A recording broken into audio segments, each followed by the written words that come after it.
Good evening. My name is Sean Case, and I did my media presentation for the Foreign Terrorist Organization paper on Al-Qaeda in Iraq. To start off, let's give a little bit of background on Al-Qaeda in Iraq. They started off as actually Ansar al-Islam, a terrorist organization that was very prominent in Iraq prior to 9/11 terrorist attacks, and they were actually established by Jordanian-born Abu Musab al-Zarqawi.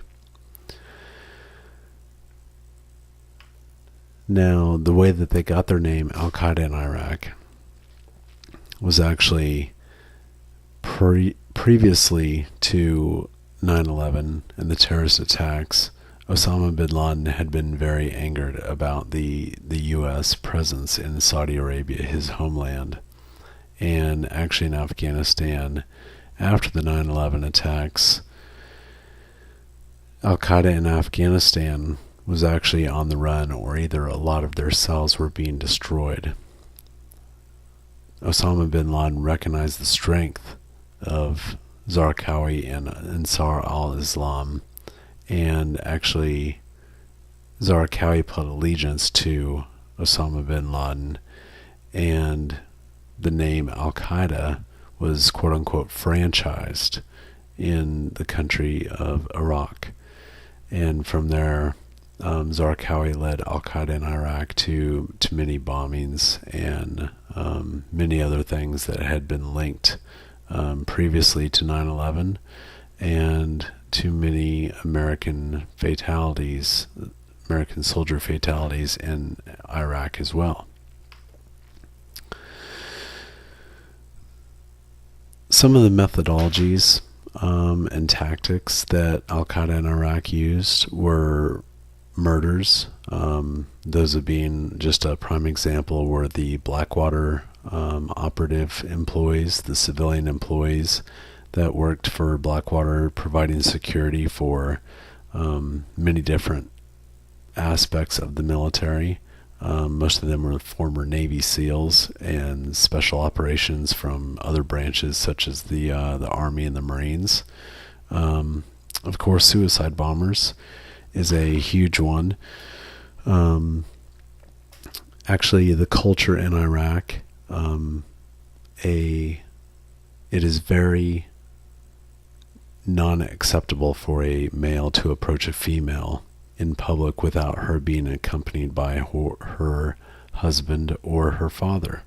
So Al-Qaeda takes advantage of this, and they bring women, they either coerce them into doing it, or they threaten them by threatening their family members and loved ones, so that they're actually brought into Al-Qaeda to do suicide bombings.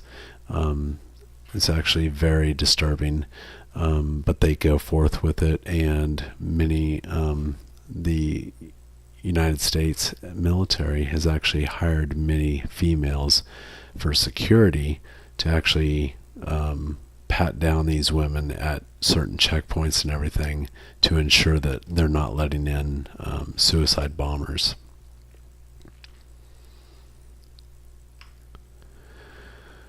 The next item on the list is Al-Qaeda support from the country of Iraq. Was it in there? And did the U.S. make this up, as many conspiracy theorists say? There's actually U.S. intel that had linked Al-Qaeda to the 9/11 terror attacks. Al-Qaeda in Iraq, actually. This could have been prior to them having the name Al-Qaeda in Iraq when they were Ansar al-Islam. Iraq was also accused of harboring terrorists and using or making weapons of mass destruction against UN sanctions.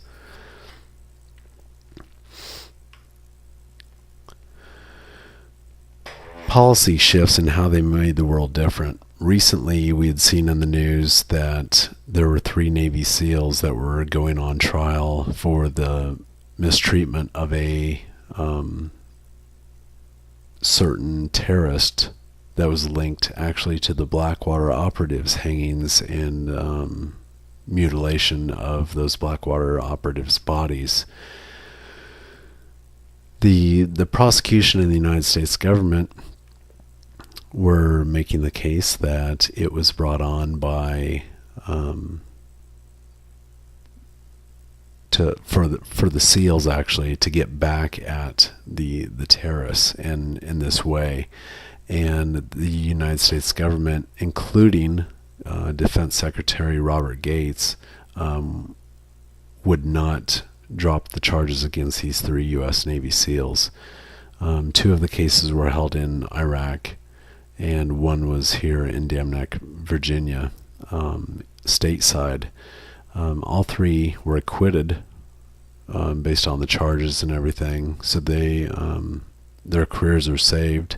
But a lot of the world is a very much different place, just other than the governmental aspect of this terrorist organization group. Homeland Security, the Department of Homeland Security, has definitely grown a lot since 9/11 and has had to adapt to the many different changes and aspects of this specific terrorist organization group as well. It's definitely also changed the way we view and say the word terrorists and label people as terrorists, or how we use that in legal terms, so it's not used against the military or the United States government in a court of law. Mitigation efforts. It's really tough to say what type of mitigation efforts that really would have stopped this organization group from forming. Just a couple things that I mentioned in my paper, as well as on the slideshow, that could have prevented it, is that maybe the United States needs to stop policing every aspect of the world and every corner of the world. I think a lot of the reason why this happened is because of the oil. Our oil hunger was very, very high back in the 90s and late 80s, and that was the reason for the first Persian Gulf War, to protect the oil, the Saudi oil. And if we would have not have been in Saudi Arabia at the time, maybe Osama bin Laden had not been so angry and angered at us for the West being there in his homeland. Also, the USS Cole bombings, the 9/11 bombings. Maybe a lot of this could have been prevented had things been different in the past history with us in the Middle East. So, in closing, I just would like to say that it was very interesting digging deeper into Al-Qaeda in Iraq, and I learned a lot from this experience, and I hope you enjoy reading my paper as well as the video and the presentation. Thank you, and I've had a great semester.